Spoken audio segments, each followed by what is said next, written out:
జీ5 app download చేసుకుని పూర్తి ఎపిసోడ్లని ఉచితంగా చూడండి.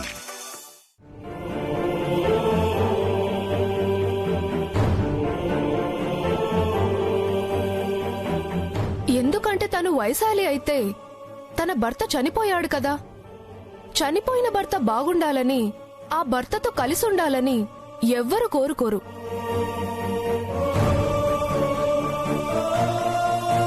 దేవుడు ముందు అలా కోరుకుంది కాబట్టి తను వైదేహి అయిపోతుందా? అబద్ధం చెప్పుండొచ్చు కదా. కోర్టులో అబద్ధం చెప్తారేమో గాని దేవుడు ముందెవరు అబద్ధం చెప్పరు.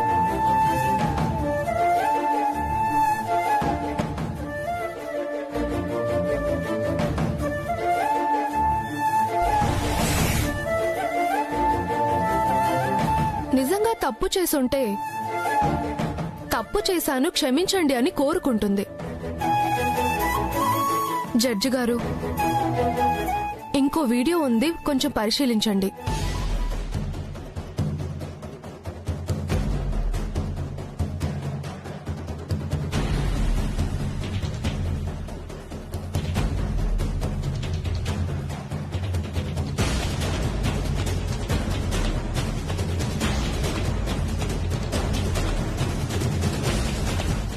అది ఆ వీడియో ఇందాక ముద్దాయి వాళ్ళ అత్తగారితో మాట్లాడుతుండగా తీసింది.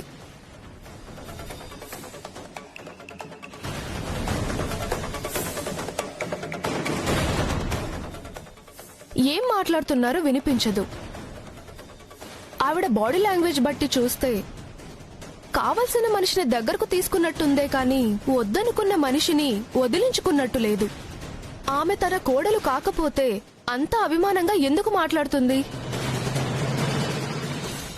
వీటిని ఆధారంగా చేసుకొని ఈ అమ్మాయి వైదేహి అని చెప్పడం లేదు, కానీ నా అనుభవం ప్రకారం తప్పు చేయలేదని మాత్రం అర్థమవుతోంది.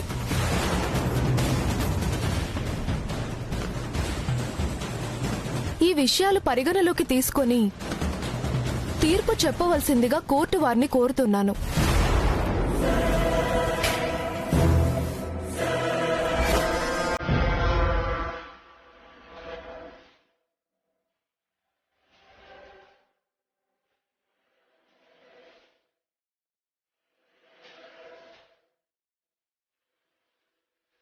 The court is adjourned for lunch. Zee five app download చేసి అన్ని ఎపిసోడ్స్ పూర్తి ఉచితంగా చూడండి.